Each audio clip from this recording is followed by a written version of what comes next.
que... je vais prendre... Tiens, Denis. C'est intéressant, vous allez comprendre pourquoi. Bonjour, Denis. Bonjour. Vous êtes agent hospitalier dans la Drôme. Voilà. Vous êtes maire?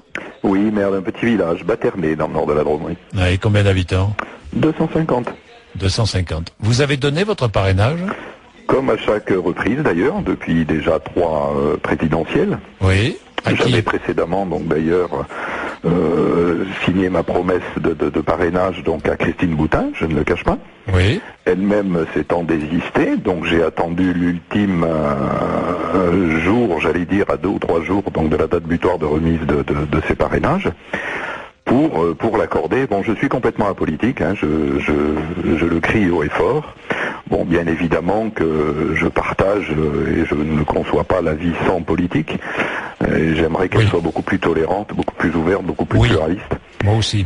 Et donc à l'ultime jour, eh bien j'ai décidé d'un commun accord avec mon épouse, les enfants, en âge de voter d'ailleurs, eh bien d'accorder ce parrainage à la candidate du Front National, qui, à mon sens, tout d'abord les chiffres sont là aussi pour signifier que le Front National est représentatif aussi d'une certaine masse de population, qui n'ose l'affirmer, qui n'ose je ne sais quoi. Bon, je ne partage effectivement pas ces idées, mais bien évidemment qu'aujourd'hui, le commun des mortels, que ce soit dans le milieu de mon travail ou dans le milieu artistique, puisque je suis aussi, j'aime la comédie à travers la scène, eh bien, il y a des personnes qui sont prises à partie, j'ai quelques élus au sein du conseil qui sont prises à partie, à travers des papiers qui circulent, avec une image d'ailleurs sur ces feuilles dont je tairai la teneur, parce qu'on peut imaginer, vous voyez, on retourne un petit peu quelques décennies en arrière avec le milieu nazi. Donc c'est quelque chose qui est extrêmement déplorable, qui m'a fait sourire dans un premier temps, mais je ne sais jusqu'où peut aller, et les quelques 500 élus qui ont donné leur parrainage, les quelques 500 courageux, je serais tenté de dire, puisque il y a un chiffre quand même qui me surprend, Jean-Jacques, c'est que moins d'un tiers des personnes habilitées à présenter un candidat, puisque au total on en totalise quand même plus de 47 000, moins de 15 000 ont donné leur parrainage. Donc si on assimile notre parrainage à un vote, vous voyez qu'il y a plus des 2 tiers des élus qui sont abstentionnistes. Donc je ne sais pas s'ils sont muselés ou quoi que ce soit.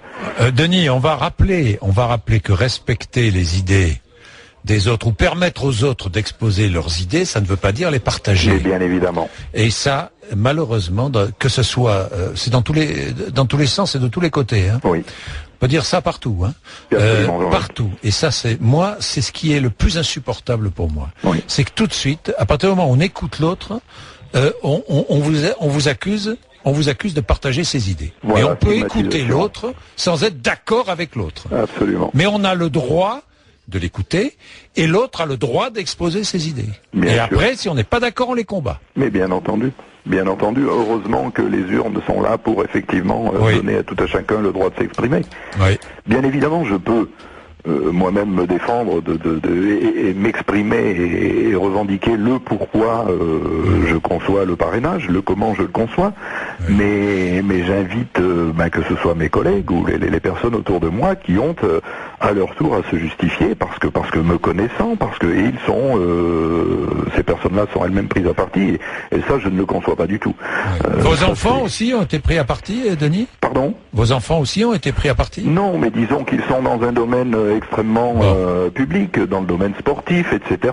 Il est évident que beaucoup savent que leur père fait aussi de la comédie, puisque je fais un one-man show qui est assez... qui produit quand même beaucoup de sensations, parce qu'il prône aussi la tolérance, l'humilité et les vérités qui semblent être les nôtres sur lesquelles on doit avancer aujourd'hui, faisant abstraction à toute idée politique.